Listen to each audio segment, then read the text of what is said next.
E aí, galera, tudo bem? Como é que vocês estão? A gente teve umas férias aí de 2 semanas, né? Não é porque tá todo mundo em casa que a gente não tem direito a umas férias de vez em quando. Hoje a gente tem um tema bem legal, que vai ser valor das dificuldades, que engloba também esperança e pessimismo. E a gente tem um convidado super especial, internacional inclusive, que é o Frei Rafael, direto de Assis. Então eu vou chamá-lo agora para poder participar.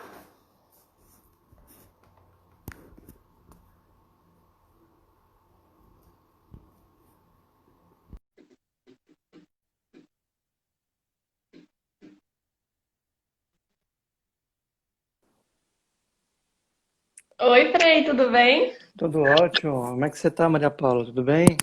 Ótimo. Como é que tá o clima aí? Porque aqui em Brasília tá bem frio, viu? Aqui tá bem quente, aqui já tá em torno dos 35 graus já.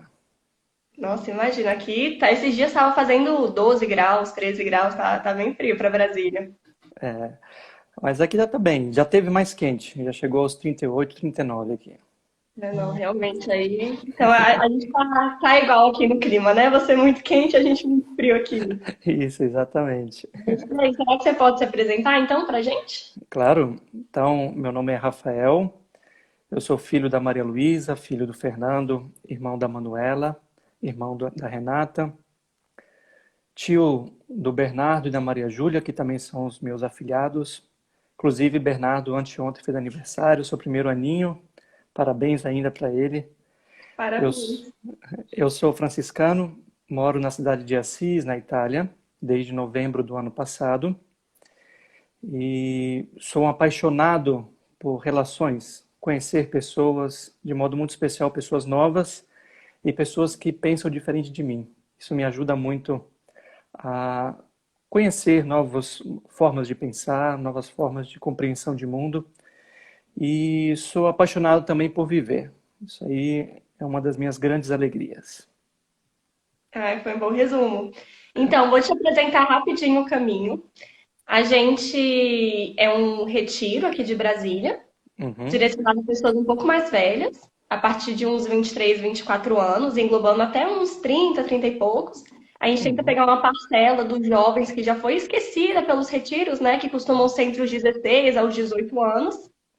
E, e é isso, a gente acontece uma vez ao ano, normalmente em outubro. E eu acho que uhum. esse tema então vai ser muito legal, né? Você já falou que adora viver, então acho que vai ser um tema que você vai abordar muito bem, né? Que é o valor das dificuldades, a esperança nos momentos difíceis, porque isso é muito importante, né? Pra gente ter uma vida feliz. Uhum, Então já exatamente. pode introduzir o tema, se você quiser. Então vamos lá. Maria Paula, esse foi um tema que eu discuti muito com o Zé para a gente entender que tipo de tema seria importante dentro da temática de vocês e qual o nome, que o nome do tema é muito importante para trazer, chamar as pessoas, né? Então, essa palavra dificuldade é uma palavra que muitas vezes a gente usa, né? Mas a gente pode substituir algumas palavras na nossa vida que já muda toda a questão. Continua sendo a mesma temática, mas com palavras que nos colocam mais para cima. Então, em vez de dificuldade, desafios, né? Já muda todo o sentido, né? Se eu falo dificuldades, eu já me coloco para baixo. Ah, meu Deus, vou ter que enfrentar essa situação difícil. Já é totalmente diferente. Ah, eu tenho uma situação desafiadora e agora eu tenho que tomar a rédea da minha vida e resolver isso, né? Então, conversando com ele, a gente preferiu colocar essa palavra, desafios, né, na espiritualidade. E esses desafios, eles podem ser de várias formas, né? E antes da gente entrar propriamente, porque se eu trago um desafio, não basta eu dizer que eu tenho um desafio, eu tenho que buscar a solução também. Porque um desafio não serve de nada se não tiver uma solução. Então, antes da gente encontrar essas soluções, ou então, não são todas que nós vamos tratar aqui, porque quando você fala de espiritualidade, a gente tem um leque muito aberto para tratar de várias coisas. Então, algumas luzes sobre essa realidade de espiritualidade. Então, primeiro, eu escolhi a gente falar sobre as relações disfuncionais com Deus. Porque tudo começa ali, na minha relação com Deus. Como é que está a minha relação com Deus? Que tipo de relação eu tenho com Deus? E não é uma resposta que eu dou rapidamente. Porque não são as minhas respostas ditas que dirão qual é a minha relação com Deus. São as minhas atitudes que dirão como é que é a minha relação com Deus. Né? Então, eu trouxe aqui algumas questões que a gente pode começar a entender um pouco o que vem ser essas relações disfuncionais com Deus. Por exemplo, um primeiro. Lembra de Deus só quando tem problemas. Tem um grupo de pessoas que reza. Aqui nós não estamos fazendo julgamento, tá, Maria Paula? Não é nenhum julgamento que estamos fazendo aqui, mas é uma relação de consciência. Trazer consciência para nós, como é que está sendo a minha relação com Deus. Tá? Então, tem gente que tem essa proximidade com Deus quando os problemas vêm à tona. Eu rezo mais, eu me encontro mais com Deus, eu vou mais à igreja. Então a gente tem que tomar cuidado com isso para não se tornar Deus uma realidade de uma drogaria ou um supermercado, onde eu vou, me abasteço daquilo que eu preciso e vou embora. Quando eu precisar de novo, eu vou. Né? Então, uma relação que eu faço é Deus drogaria, Deus supermercado. Né? Então a gente tem que tomar bastante cuidado com isso, porque isso não é relação. Né? Isso aí é usufruto. Né? Eu estou usando de uma pessoa, estou usando de uma realidade, mas não existe relação. Relação é encontro, relação é permanência. E supermercado e drogaria não são permanências. Eu só vou quando eu tenho necessidade. Né? A gente pode correlacionar com amizade também, né? Também, qualquer Amizade tipo de relação. compartilha, né? Não é só você ir atrás da pessoa quando você precisa. A gente tem que ter uma amizade com. Exato, exato. Isso aqui a gente pode identificar com qualquer tipo de relação. Uma relação no matrimônio, uma relação de amizade, uma relação de namoro, uma relação entre pessoas do mesmo trabalho, né? Tudo isso a gente pode colocar nessa mesma dinâmica. Outro que a gente tem também, lembro de Deus só quando alcanço os objetivos. Está ali buscando sempre ganhar as coisas, conquistar os seus sonhos, mas não existe uma relação com Deus nessa busca. A relação tem quando eu alcanço. Então agora eu vou dar ação de graças porque Deus me deu. Ainda não é uma relação saudável. É uma relação que eu lembro só quando acontecem coisas boas. Mas Deus não é uma realidade que nós temos que tratar ou encontrar a Deus ou quando tudo está bom ou quando está ruim. É uma relação. Não importa se está bom ou se está ruim. É sempre uma relação com Deus.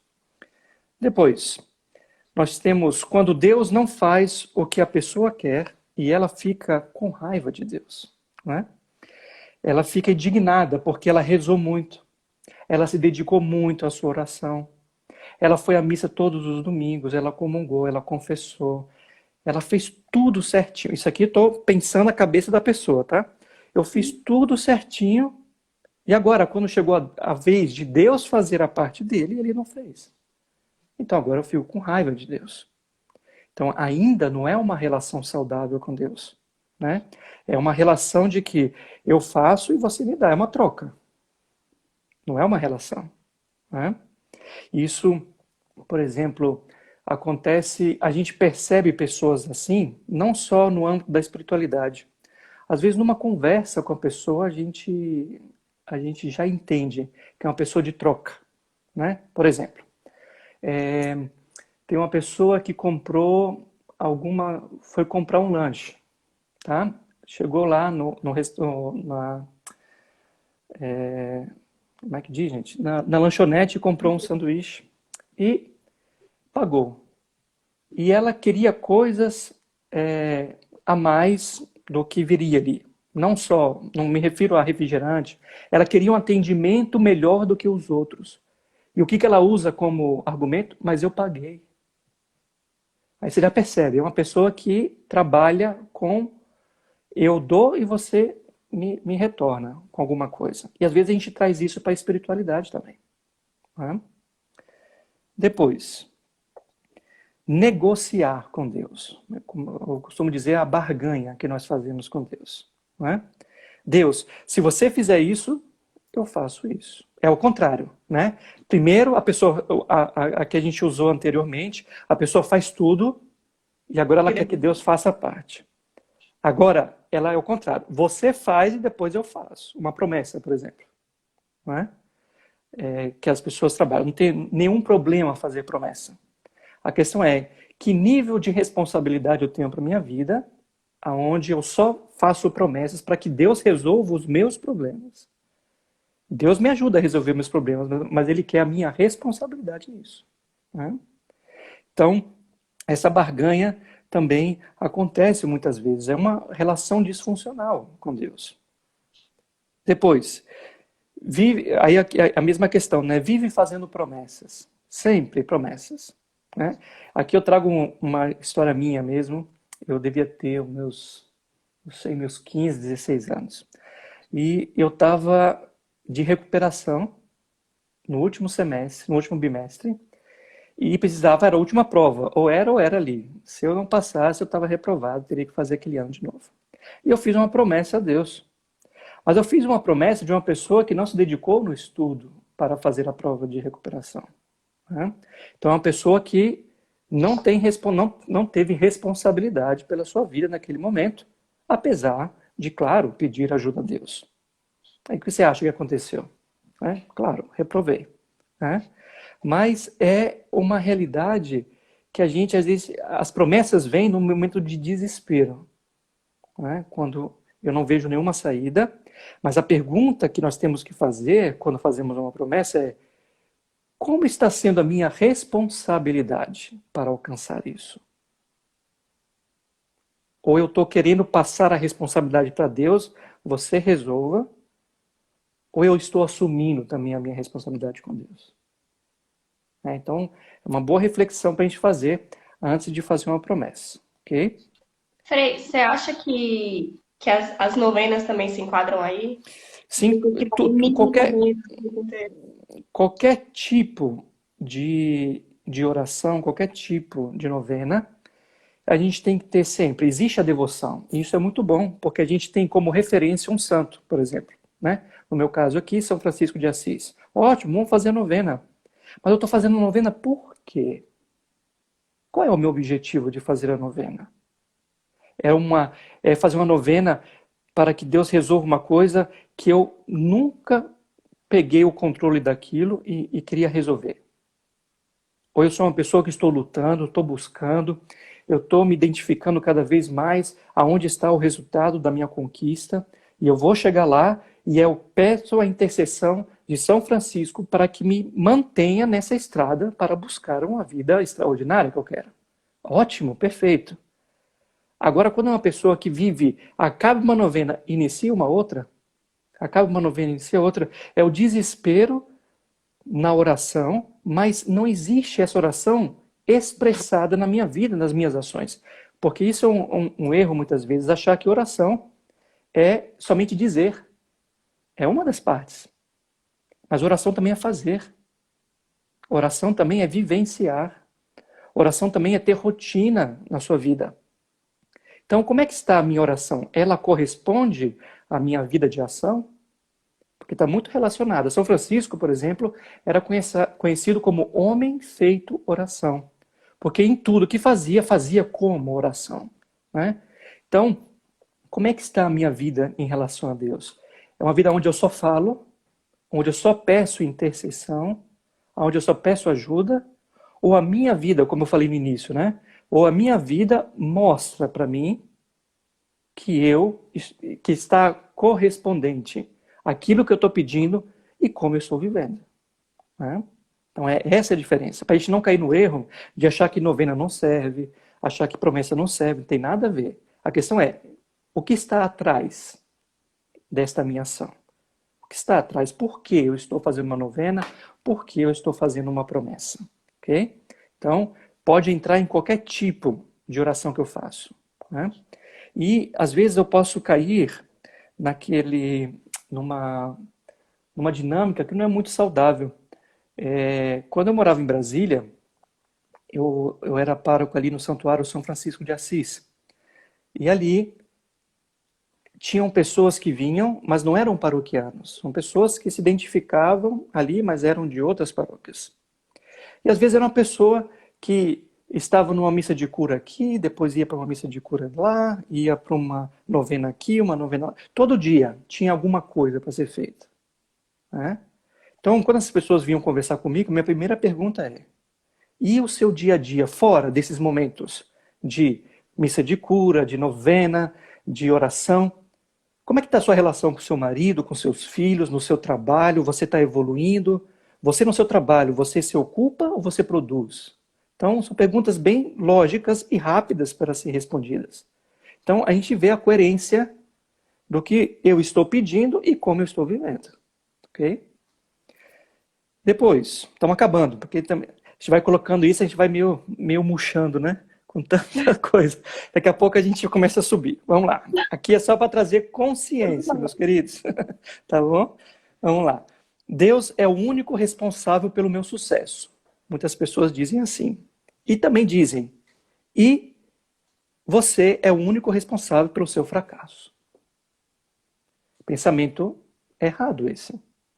Porque se eu alcanço alguma coisa, claro, sempre é Deus em primeiro lugar. Mas tem a minha porcentagem ali de esforço, de busca. Eu não posso não valorizar a minha forma de oração, as minhas atitudes, tá ok? E no seu fracasso, eu não gosto também de usar essa palavra. Como eu não gosto de usar a palavra difícil, também não uso fracasso, mas resultado. É apenas um resultado, ok? Que também é responsabilidade minha.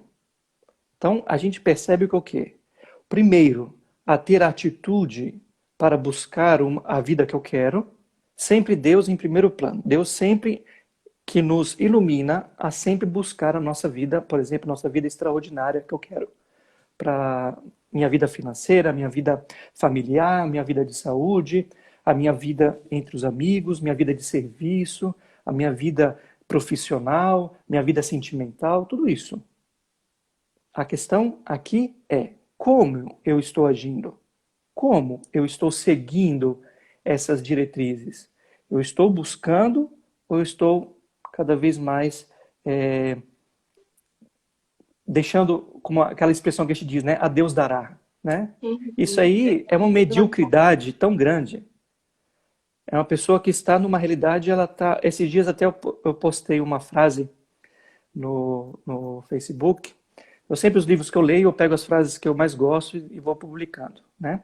É uma frase muito interessante, que diz assim, que a dificuldade maior das pessoas, ou o problema maior na vida das pessoas, não é se ela está alcançando os erros, mas é a sua inércia. Porque o erro é a partir de uma vida de inércia, é anterior a isso, né? Então, como é que eu estou? Eu estou deixa a vida me levar, né, como diz a canção, ou eu estou assumindo responsabilidade pela minha vida espiritual? Né? Deus também é como um carrasco, né? Algumas pessoas podem ter essa mentalidade, o Deus vingativo. E às vezes a gente aprende isso na nossa infância, Maria Paula, né? Se você não fizer, Deus vai te castigar. Olha, Deus está te vendo. Olha, Deus está te olhando, não está gostando nada do que você está fazendo.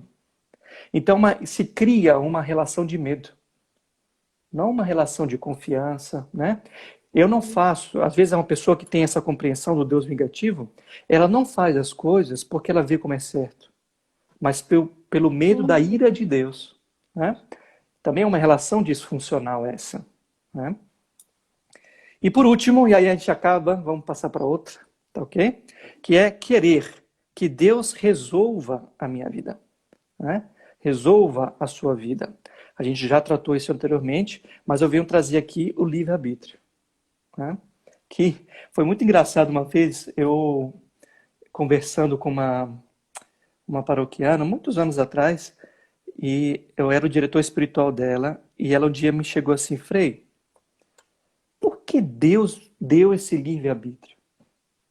Por que ele já não tira esse livre-arbítrio e nos dá já o que é certo, o que é para ser feito. A gente não ia errar, a gente não ia ficar triste, a gente não ia perder nada, ia estar tudo certo, tudo maravilhoso. Por que esse bendito livre-arbítrio? Falei assim, é interessante a sua pergunta, mas é uma pergunta que a gente está vendo só um pedacinho da questão. Vamos trazer aqui uma questão maior e compreender como é importante ter o livre-arbítrio. Se não fosse o livre-arbítrio, nós não teríamos nada. Nós não teríamos vontade. Nós não pensaríamos. Nós não poderíamos escolher. Nós não escolheríamos com quem casar, se queria ser padre, qual profissão você queria ser. Você não ia ter nenhuma dessas opções. Não ia ter raciocínio, você não precisa. Porque você não precisa escolher, você não precisa fazer. Você não ia conhecer nada, porque tudo já foi dado. Agora, uma pergunta que eu te faço. Você tem certeza que você não quer ter seu livre-arbítrio? Ela parou assim e falou, Frei, aí eu acho que não, né? Eu acho pensando bem, eu acho que eu quero sim. Então, é uma questão de responsabilidade. Essa resposta, essa questão que ela trouxe, é uma questão muito comum de uma pessoa que quer resolver a vida assim, num clique, né? Tem até aquele filme, Clique. Quem nunca viu, veja. Né? É muito interessante. É uma comédia, mas traz uma verdade. A pessoa que quer passar os problemas. É a pessoa que vive buscando atalhos na sua vida, né? Buscando o jeitinho para resolver. Faça o que tem que ser feito, faça da forma certa, mas eu não sei fazer, procure. Mas eu não conheço, estude. Maria Paula, quem quer, faz. Quem quer, resolve a sua vida. Tem essa história, eu não tive oportunidade. Faça a oportunidade acontecer na sua vida. Procure, vai atrás. Quantas pessoas e testemunho nós temos aí, um que eu trago sempre, não me lembro o nome dele, eu ainda tenho que buscar, que eu quero falar o nome dele aqui, de um rapaz que vendia água na praia, acho que até no Rio de Janeiro. Vendia água para conseguir um dinheirinho para manter ele. A coisa começou a crescer, começou a prosperar, uma pessoa muito ativa, né? Não deixava que os problemas a deixasse, como diz, esmorecer ou ficar triste pela situação, ela ia buscando atrás. Depois de um tempo, esse cara, ele foi dar uma palestra de economia em Harvard. Ele foi lá e deu uma palestra de economia. Um cara que vendia garrafinha d'água na praia.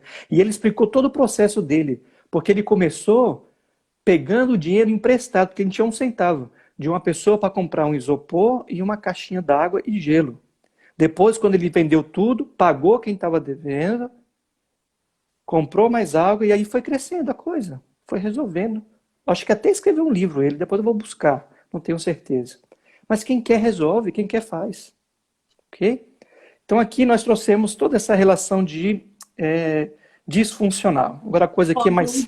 No chat, acho que é Rick Chester, é ele? Quem é? Rick Ah, Chester. sim, Manu, esse mesmo. Não, peraí. Ele é brasileiro, Manu. Ele é brasileiro. Eu vou procurar aqui, daqui a pouco eu procuro o nome dele aqui e digo para vocês. Enfim, então, relação disfuncional está aqui, ok? Agora, sua relação disfuncional com Deus pode estar muitas vezes ligada com o que você aprendeu. A gente trouxe o exemplo da criança que escutou sempre de um pai, de uma mãe, de uma professora, de alguém que era referência para ele, né? E ele escutava, Deus vai te castigar, Deus está te vendo, né? Ou então tem uma frase que um dia eu corrigi até a mãe, porque ela me colocou no centro do problema, né? O filho estava meio agitado, meio sei lá o que que era, e ela falou assim, se você não ficar quieto, o Frei vai brigar com você. Eu falei, eu não, o filho é teu, resolve você, não tem nada a ver com isso não, né? Então as pessoas às vezes transferem a responsabilidade para os outros, né? Então, o que a criança ela vai crescer? O Frei é mau, o Frei é aquele que briga, o Frei é aquele que vigia a gente. Então a gente não sabe, a gente não imagina o que a gente pode colocar na cabeça dos nossos filhos com essas pequenas frases, sabe? Então, Observe a sua relação com Deus e observe o que você escutou sobre Deus na sua infância de modo especial. Pode estar relacionado a algumas coisas aí, né? Então, resolver isso, tirar essa ideia desse Deus vingativo, tirar essa ideia de Deus vingador, tirar essa ideia de Deus como comércio, né? Deus que tem que me dar as coisas. Quem te disse que Deus tem que te dar as coisas? Onde é que está assinado isso? Cadê o protocolo? Cadê a assinatura no cartório? Mas é Deus. verdade. E às vezes a gente acha que a gente tem direito das coisas, né? Então, é uma relação, é uma conquista. Deus está aí, Deus te deu tudo já. A questão é como eu estou utilizando isso? Como eu estou fazendo isso? Como eu estou amadurecendo toda essa realidade? A questão está aqui, né? E depois, nós agora temos e chegamos aqui no que mais interessa. Tá bom, Frei, já entendi os problemas, mas como é que a gente resolve esse negócio aí? Então vamos lá. Como ter uma relação saudável com Deus? Como fortalecer o seu pilar espiritual? Né? Trazendo aqui. Então, primeira coisa, consciência de quem é você e consciência de quem é Deus na sua vida. Primeira coisa. Vamos entender que uma relação com Deus traz uma relação que você tem com uma pessoa próxima a você, né? A relação é muito parecida. Claro que nós estamos tratando de pessoas totalmente diferentes. Uma é Deus e outra é um amigo, é um parente. Mas são formas de relação, né? Então, consciência de você é você se observar, você se perceber, você ver suas limitações, ver também os seus dons, valorizar o que você tem, saber o que você ainda precisa buscar, se conhecer profundamente, né? E isso tem várias formas de fazer, né? Uma forma que eu fiz e me ajudou muito, eu não disse no início, mas eu também sou coaching, sou Master Coach pela Febracis Brasília, e me ajudou muito a conhecer o meu interior, conhecer a minha realidade, por que eu tinha certas atitudes que eu não sabia o porquê. Sabe aquela vez que a gente erra, a gente sabe que errou, a gente aprendeu que ali, daquela forma, não se faz, depois de um tempo a gente vê, a gente está fazendo a mesma coisa, da mesma forma, do mesmo jeitinho. E a pergunta é, mas já não sei que não faz? Por que eu faço ainda? Então, conhecimento, a gente precisa entender da gente para saber por que nós estamos agindo assim. Muitas vezes é um vício emocional que a gente tem para agir dessa forma, né? E essa consciência de mim não basta. Eu também tenho que conhecer com quem eu estou me relacionando. Porque senão eu chamo aquela relação de elevador, que ninguém se conhece, aí sente a obrigação de criar um diálogo ali dentro, porque nós vamos até o 18º andar, nós estamos no térreo, e nós vamos ter um momento, entre aspas, de relação ali entre duas pessoas durante pelo menos uns 3 minutos, ou 2 minutos, depende de quando vai. E a gente cria um assunto quente hoje, né? Nossa, diz que vai chover semana que vem, tomara, né? Então, isso não é relacionamento. Isso aí a gente está com vergonha de estar diante da pessoa e não dizer nada. Quem te disse que tem que falar alguma coisa? Precisa dizer. Que se você quiser falar, fale.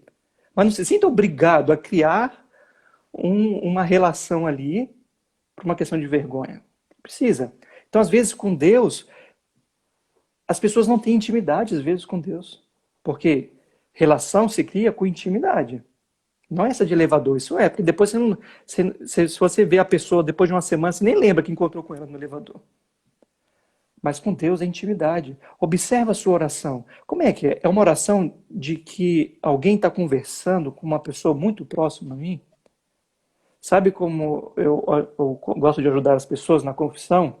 Quando nós temos o ato de contrição no final da confissão, dependendo da pessoa, se eu percebo que tem alguma coisa assim que falta um pouquinho de relação, eu falo assim, deixa aquela fórmula que você aprendeu para lá, ela serve, mas para outra vez. Agora, eu quero ver você falando com Deus, peça perdão a Deus. É o seu momento com Deus agora de pedir perdão do que você confessou. Tem gente que demora a conversar, não sabe o que dizer. Então, aí eu converso, tá vendo? Falta um pouquinho de intimidade, se permita encontrar com Deus. E às vezes é uma dessas relações disfuncionais que me fazem não ter essa relação próxima com Deus, né? Então, se permita conhecer, se permita conhecer Deus. E as nossas orações, elas são assim, observem. Nossa oração, ela tem 3 partes fundamentais, que é, isso aí é para anotar, viu, gente? Se quiser tatuar na testa assim para ver todo dia de manhã, melhor ainda. Então, por favor, não faça isso não. Mas, primeiro, saber quem eu sou. Segundo, saber quem é Deus. Claro, saber quem é Deus na limitação nossa de saber quem é Deus. Na minha relação com Deus, quem é Deus? Tá? E terceiro, o que nos relaciona? Eu conheço Deus na minha experiência de vida. Eu sei quem eu sou na minha experiência de vida. Que tipo de relação cria? Então, a oração é feita assim. Eu vou buscar aqui a oração do dia de hoje para mostrar para vocês como é a oração da missa. Vamos ver se eu acho aqui rapidinho. Para ver que tem esses 3 pontos, né? Olha lá. Ixi, aqui não traz oração do dia. Vamos ver se traz aqui embaixo. Por exemplo, vamos fazer uma aqui. Vamos criar uma aqui agora, tá? Não vamos gastar nosso tempo. Então, por exemplo, Deus de bondade e amor, que sempre está diante de nós, nos ajudando em nossa caminhada. Nós que necessitamos tanto da sua ajuda, para poder, assim, ajudar os nossos irmãos necessitados. Amém. Ok? Eu disse quem é Deus? Deus de amor e bondade. Disse quem eu sou? Necessitado deste amor. E qual é a nossa relação? Ajudar os irmãos que necessitam. Então, uma oração é assim. O Pai Nosso é assim. O que é o Pai Nosso? Primeira parte do Pai Nosso. Quem é Deus? Pai Nosso que estás no céu, santificado seja o seu nome. E qual é a segunda parte? O pão nosso de cada dia nos dai hoje, a gente separa. Tá ok? Perdoai as nossas ofensas, assim como nós perdoamos que têm ofendido. Estou falando de mim, estou me reconhecendo. E o que é que me relaciona com Deus? O pão nosso de cada dia nos dai hoje. Perfeito. Quando Jesus nos deu a oração do Pai Nosso, não disse que era a única oração a ser feita, era o modelo. O modelo de oração é esse aqui, ó. E nós, graças a Deus, trouxemos como oração tradicional da igreja, que rezamos todos os dias. Mas é um exemplo que nós também temos que ter a nossa oração pessoal com Deus, né? Como eu disse no confessionário, né? Como é que você conversa com Deus? Qual é o seu diálogo com Deus? E ter uma vida de oração, claro, o seu diálogo diário com Deus. Como você conversa? Às vezes vem algumas pessoas e falam assim, Frei, eu vim confessar porque eu briguei com Deus. Você brigou com Deus? Como é que foi isso? Me explica aí. Então eu falei, não, é porque eu estou passando por essa situação, tá? E Deus não resolveu, Deus não fez, aquela historinha que a gente já conhece. E eu falo assim, ó, primeira coisa, você teria coragem de brigar com uma pessoa que você não conhece? Não tenho nem intimidade para isso. Opa, intimidade. Essa palavrinha é boa. Você acha que você brigou com Deus? Ou você acha que você estava buscando, na sua relação com Ele, entender o que está acontecendo contigo? E também querer entender um pouco mais de Deus para compreender o que Ele quer de você. Frei, não é que eu xinguei Deus, não é que eu fiz isso aí. Mas eu fiquei um pouco indignado com essa situação que eu estou buscando, estou fazendo, as coisas não resolvem. Só briga quem tem intimidade. Primeira coisa. E outra coisa, quem briga é uma forma disfuncional de dizer que ama o outro. Parece meio estranho isso, né? Mas eu vou explicar por quê. Porque quem briga é quem ainda vê valor naquilo. Porque quem não vê valor, pode fazer o que você quiser, tô nem aí. É indiferente. Uma pessoa indiferente, agora sim, não existe nenhum valor naquilo. Mas uma pessoa que briga é a forma disfuncional dela dizer a outra pessoa que a ama. Porque ela ainda está buscando, ela ainda está querendo, mas está errado. Não é uma forma correta de amar. Porque a gente fere os outros, a gente nos fere e ainda a relação se torna cada vez mais frágil, né? Então, é saber como está sendo esse meu diálogo com Deus. Depois, e aí a gente já tem 35 minutos, estou acompanhando aqui, que eu quero ouvir o pessoal aí. Não sei se o pessoal está meio calado ou está reflexivo, não sei o que é aí. Ô, gente, põe uns coraçãozinhos aí pra gente aí, a gente também gosta de ser amado aí. Põe aí. E um outro, saber silenciar, Maria Paula. Silenciar não é não dizer nada, como dizia São Maximiliano. Silenciar não é não dizer nada, mas somente o necessário. Isso é silêncio. Saber escolher os momentos, né? E se permitir também se colocar numa realidade de escutar. A palavra obealdire, que é uma palavra em latim, que significa obediência, mas é a junção de duas palavras, ob e audire. Ob significa estar diante de alguém, e audire é escutar. Obediência, então, é estar a escutar quem está diante de mim. Por isso, um marido tem que ser obediente à sua esposa, uma esposa tem que ser obediente ao seu marido, um filho aos pais, os pais aos filhos, e assim por diante. Obediência, se permitir escutar. E para eu escutar, eu tenho que silenciar. Tenho que dar o espaço ao outro. E às vezes a minha oração é cheia de falatório. Eu falo, e não permito que Deus me fale. Às vezes tem algumas adorações que é um canto atrás do outro. É um emendado atrás do outro. Não permite dar espaço ao silêncio. Isso aí pode ser várias coisas. Pode ser assim, eu aprendi a fazer assim, mas sabe o que pode ser também? O medo inconsciente, não é uma coisa consciente, inconsciente, que o que Deus vai falar para mim. Então é melhor ficar cantando, porque quem canta reza 2 vezes, tá ok, tá ótimo, mas se permita escutar a Deus, né? Deixe que seja uma relação, né? Seja obediente, né? Escute quem está diante de você, né? Saiba acolher a Deus. Acolher a Deus? Ah, Frei, claro que eu quero acolher a Deus. Mas às vezes Deus vem em situações bem complexas, né? Às vezes Deus vem num momento de crise. Deus vem num momento para chacoalhar a gente, né? A gente está naquela inércia, Deus vem para dar aquela chacoalhada. E saber acolher esses momentos.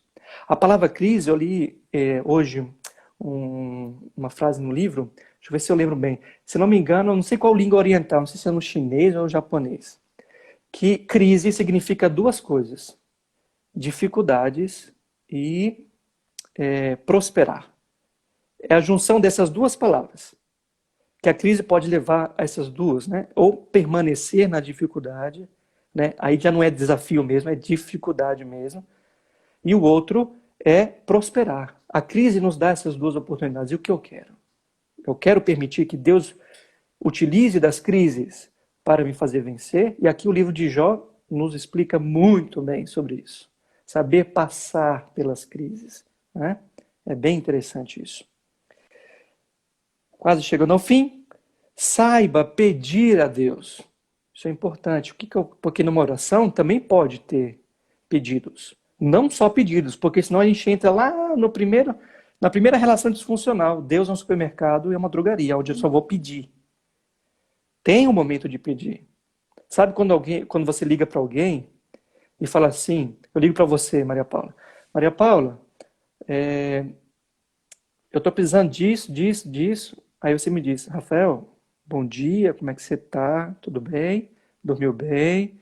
Que bom te ver de novo. Quanto tempo que a gente não se fala, né? Que legal. Diga lá, meu querido, o que você está precisando? E às vezes na nossa oração a gente não tem essa introdução, a gente já chega chutando o pau da barraca e já pedindo a Deus coisas. Faça uma relação. Calma, vai chegar o momento de pedir. E saiba pedir. Tem pessoas que pedem coisas que eu não tenho estrutura para receber. Ou então eu peço e ele me dá e eu não entendo o que ele me deu. Vou dar um exemplo bem claro sobre isso. Por exemplo, estou rezando por uma pessoa que tira a minha paciência. Uma pessoa que eu tenho extremamente dificuldade com essa pessoa. Perco a paciência diariamente com ela. E eu rezo a Deus. É uma oração sincera. Senhor, por favor, dá-me paciência, dá-me coragem. Porque tá difícil. A pessoa é complexa. Eu amo de paixão essa pessoa. Mas tem dia que dá vontade de voar no pescoço, né? Então, dai-me paciência. Ok. Aí a pessoa continua a me irritar. Isso é o que eu digo. A pessoa que está me irritando. Isso também, essa frase está errada, tá? Então, daqui a pouco eu vou explicar. E nada acontece. Eu falei, Deus não vai me dar paciência. O que você acha, Maria Paula? Pessoal aqui que está acompanhando a gente. Que Deus vai me dar durante a noite, como o anjinho do dente, que vai deixar um presentinho para mim durante a noite, depois que caiu o dente, e eu vou acordar no outro dia com toda a paciência que eu pedi?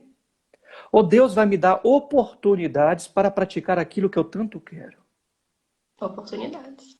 E está faltando oportunidade na sua vida? Eu pergunto para a pessoa. Ela é, Frei, não está faltando não, tem até demais. Eu falei, então aproveita. Aproveita, comece a praticar, comece a buscar. Se Deus está te dando isso, é oportunidade para você conseguir aquilo que você quer. Vai, busque. E não é a pessoa que te irrita, é você que se irrita com o que ela faz. E que poder é esse que você deu a essa pessoa, dela te irritar?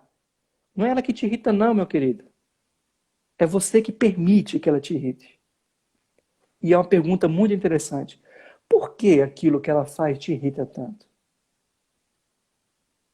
Às vezes, é que as pessoas elas me dizem verdades que eu não quero escutar. Aí eu uso a desculpa que a pessoa tira a minha paciência. Mas o problema sou eu. Os desafios são meus. Sou eu que permito que aquilo me faça irritar. Tem um livro que eu ganhei hoje, que é de um autor italiano, mas tem em português, tá? Que chama É Proibido Reclamar. Então é um livro que vai nos mostrar como seguir uma vida deixando para o lado essa questão de ficar reclamando o dia inteiro, se fazer de vítima das suas situações da vida. E muitas vezes nós colocamos Deus como responsável disso. E não é por aí. Saiba pedir. E o que pedir. Se aproxime de pessoas espirituais, isso é muito importante. Se você quer crescer e que os seus desafios espirituais se tornem concretos, realizações concretas na sua vida, se aproxime de pessoas espirituais, se aproxime de pessoas que falam sobre isso. Leia livros, estude sobre o assunto, reze mais. É na prática. Não tente imaginar que você vai conseguir ser mais espiritual somente rezando, sem agir, e somente agindo sem rezar. É uma junção das coisas. É uma realidade que se completa. Agora vai atrás, corra, se interesse. Às vezes tem pessoas, numa conversa que a gente tem, a gente percebe que são pessoas que o conhecimento que ela tem da espiritualidade dela é da catequese dela. Que ela fez lá quando tinha 7, 8 anos. Na crisma, muitas vezes, com 15 anos. E depois eu fiquei com aquilo, achando que aquilo, naquela época, me servia, porque eu era um adolescente, eu era uma criança. Agora estou em outras dinâmicas. Eu tenho que aprofundar. Como Deus me diz, andar para águas mais profundas. É isso que eu tenho que fazer. E eu estou tendo interesse? Eu estou buscando? Eu estou lendo? Por exemplo, isso aqui eu trago até um elogio para vocês. Esse Retiro Caminho se coloca o quê? Como uma oportunidade para isso. A gente não está parado aqui esperando que as coisas caiam do céu. Nós estamos buscando ouvir. Vocês buscaram o professor Felipe Aquino, eu vi lá. Outras pessoas falando sobre várias dinâmicas. Interessantíssimo. Pessoas que estão buscando seus resultados espirituais. E a pergunta é, e você? Como é que você está? Você está buscando? Você está se permitindo estar ali? Ou você está querendo que as coisas caiam do céu? O que cai do céu é chuva, meu amor. Né? Vão buscar, se permita, saia dessa zona de conforto, muitas vezes, de achar que as coisas acontecem assim, basta eu rezar. Rezar é muito importante. Eu digo sempre que rezar é aquilo que vai te dar força para você agir. Não que as coisas vão desaparecer. Né? Mas pra isso é uma coisa que tem surgido muito nas nossas lives. Que é quando você tem vontade, mas você não age. Não adianta você ter muita vontade, você realmente desejar a santidade, você querer ter intimidade, e ao mesmo tempo você não fazer nada pra isso, né? Só a vontade não vai fazer diferença. Exato, exato. Aquela frase, tem uma frase errada também, que diz poder, o querer é poder. Mentira! Não basta querer, tem que fazer. Querer é uma etapa, mas se eu não ajo, não basta querer. Ah, eu gostaria. Já começou a frase errada. Você gostaria, você não quer mais. Isso aí você está convencendo o seu cérebro que você era uma realidade. Ah, se eu conseguir. É sempre na possibilidade, né? Nunca numa certeza. Eu vou conseguir, eu vou conquistar, eu vou realizar, eu vou ser. Essa é a diferença. Quem busca, não só no âmbito espiritual, profissional, familiar, de estudo, tudo, tudo, né? Não corre atrás, não para ver. Corre Exatamente, atrás Thaís. não, bebê. Thaís é minha amiga. Isso aí, Thaís. Corre atrás não para ver. Fica aí. Como uma vez eu escutei, fica aí com o botão do sofá marcado aí na bochecha aí, de tanto dormir no sofá. Né? Vai correr atrás. E por último, seja, e não coloquei por último, mas não é que tenha que ser o último, ele tem que estar lá no começo. Seja grato a Deus. Seja grato a Deus pela sua vida, seja grato a Deus pelas suas conquistas, seja grato a Deus por tudo, porque foi Ele que te deu.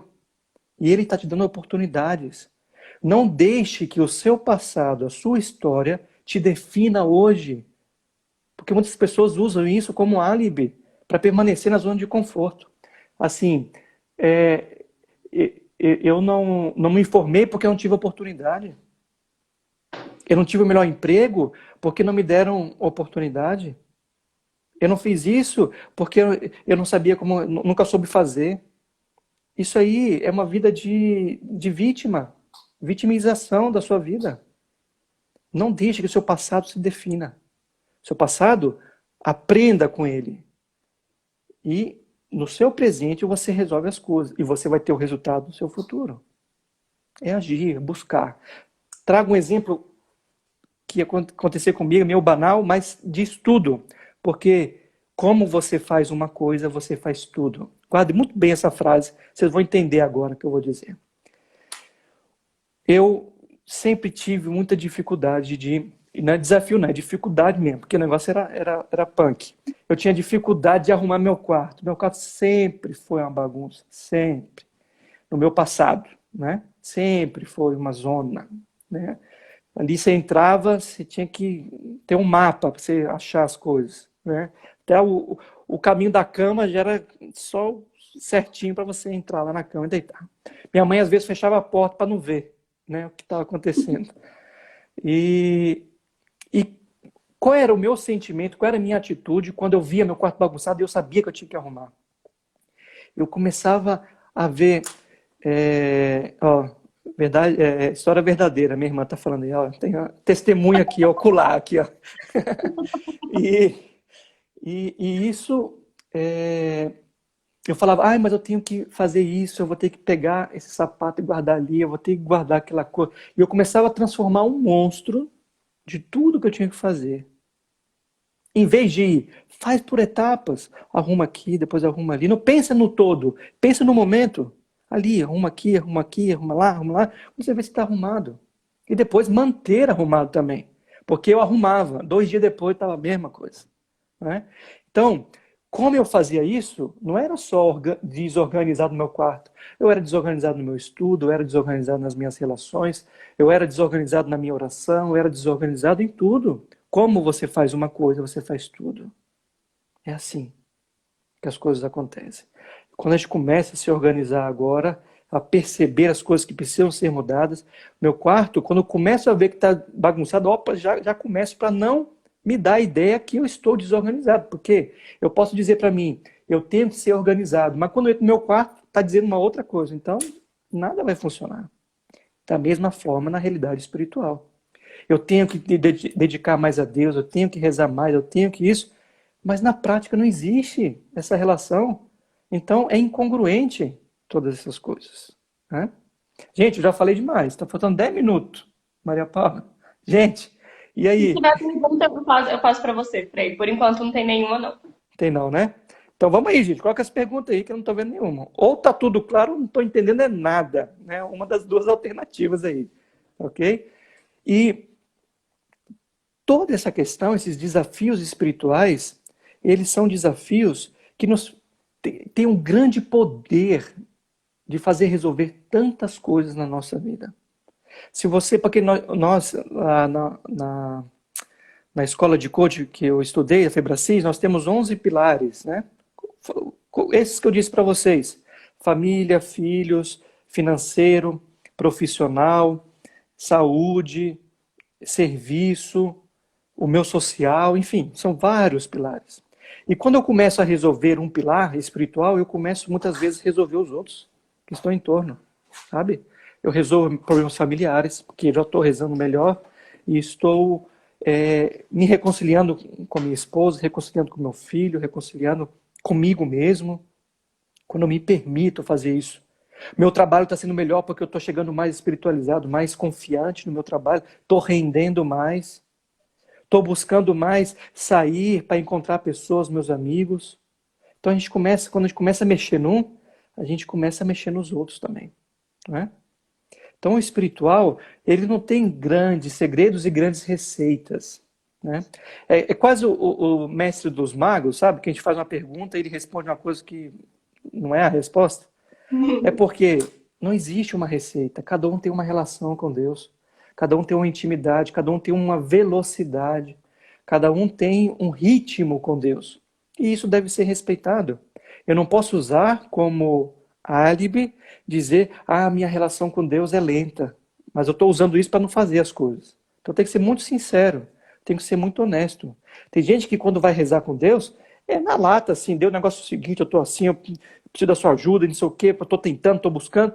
Tem outras pessoas que é muito mais o sentimental.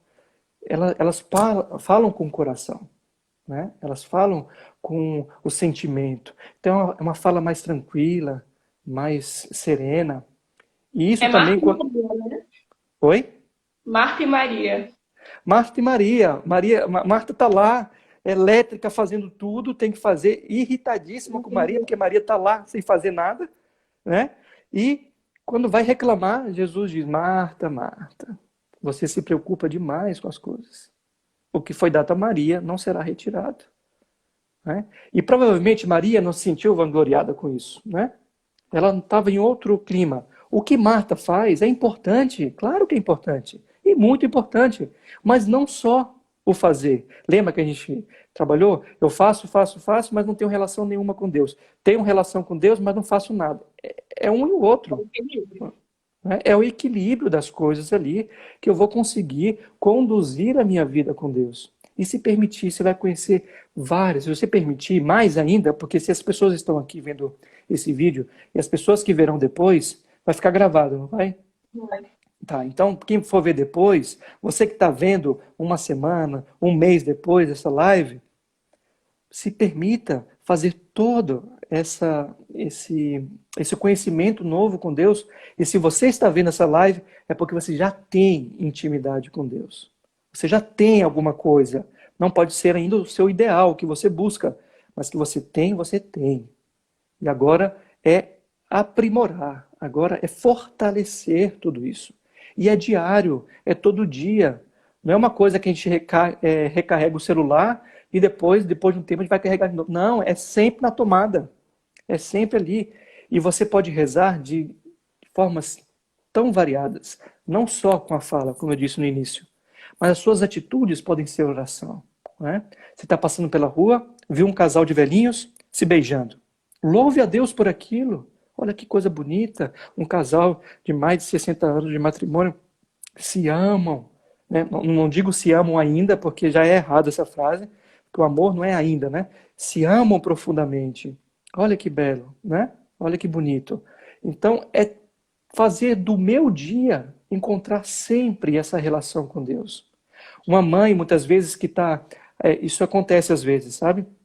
As mães que amamentam, se tem alguém aqui, a Manu está aí, que amamenta ainda, que está amamentando e está com um filho pequeno em casa e se sente culpada porque, não sei se a Manu passa por isso, mas se sente culpada porque as orações que eu fazia antes eu não estou conseguindo fazer. Então a minha relação com Deus, ela está em débito. Porque eu tenho que trocar fralda, eu tenho que dar de mamar, eu tenho que fazer isso, tenho que fazer aquilo, não estou tendo tempo para Deus. Para de ser paranoica. Para de ser paranoico com essa relação de Deus, que é uma coisa que você tem que estar paradinho rezando. É também oração. E é importante. Ok, ótimo. Mas oração também, como a gente viu, é atitude. Então, enquanto você estiver amamentando seu filho, louve a Deus porque você tem leite.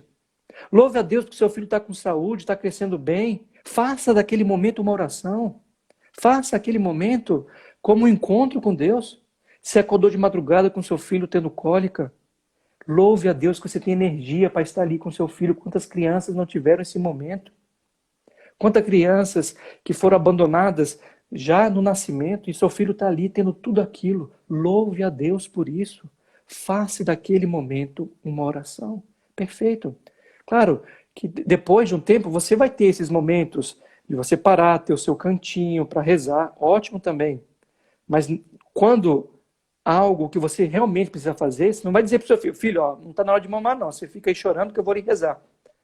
Não faz o menor sentido, ignorância isso. Né? Então, é buscar essa adaptação quando precisa. Quando precisa. Quando não precisa, eu faço da forma tradicional que eu faço, que eu tenho habilidade, que eu gosto de fazer. E que seja assim. Então, às vezes a gente cria problemas onde não existem. A gente cria problemas na relação com Deus onde não existem. Por questões tão simples que a gente podia resolver. Né? Uma vez eu participei de um retiro muito bacana, onde o pregador disse assim, uma mãe que acorda de madrugada para dar de amamentar o seu filho, ou então para cuidar da cólica dele, ela já fez a sua oração. Ela não precisa de manhã cedo rezar laudes, rezar o texto que ela rezou, já foi ali, ó. Foi na prática, ela rezou ali, junto com o filho, com a paciência, tendo cuidado, sabe que é uma coisa que nem ele mesmo entende o que está acontecendo com ele, com aquela cólica, e ela está ali próxima, e ele se sente bem, está com dor, mas ele se sente protegido. Isso é oração, e profunda, muito profunda, quando eu tenho essa relação, quando eu coloco ali, aquele momento. Eu acho tão bonito uma mãe que fica, um pai, algum parente que fica horas, às vezes balançando o filho até ele dormir, com a paciência, com cuidado, com carinho. Uma coisa que eu acho linda também é uma mãe e um pai dando de comer ao filho. Uma pessoa totalmente vulnerável diante dele. E aquela vulnerabilidade da criança é um poder tão grande, porque ela é totalmente confiante daquela pessoa que está diante dela. Ela está tranquila. Ela sabe que ela está segura. E isso é muito bonito. É uma oração. É uma oração linda. Ok? Segundo eu aqui, Maria Paula, tem 2 minutos, é isso? Exatamente. Então, Fred, muito obrigada. Se a gente receber eventualmente alguma pergunta, a gente pode te mandar e depois você Pode. responde a gente posta. Uhum. Então, obrigada, gente. Uma companhia internacional aqui. E é isso. Frei, muito obrigada. Não sei se você quer dizer mais alguma coisa, mas de qualquer forma a gente agradece. Boa noite, já que aí já tá bem tarde, né? Aqui vai dar 11 horas já. Maria Paula, eu agradeço pela oportunidade de conhecer. Obrigado por esse momento, da gente estar aqui mais próximo aqui. Não sei se a gente já se conhecia, assim, porque a Manu tem várias pessoas que encontram. Não sei se você também estava no ambiente dos amigos da minha irmã, né? Porque às vezes eu não lembro de todo mundo. Né? Então foi um prazer te conhecer. Gratidão por essa oportunidade. Obrigado. Agradeço ao Zé também, que me contatou. Com muito carinho a gente foi trabalhando junto para fazer esse tema. Muito obrigado. Parabéns ao Retiro Caminho. Parabéns pela atitude de vocês, atitude de quem quer mudar, de quem quer fazer a diferença, de quem quer crescer, de quem quer ser maduro na relação com Deus. Parabéns para vocês. E Deus os abençoe, viu? Fica com Deus. Com Deus. Até mais, gente. Um abraço. Com Deus, ó. Deus abençoe.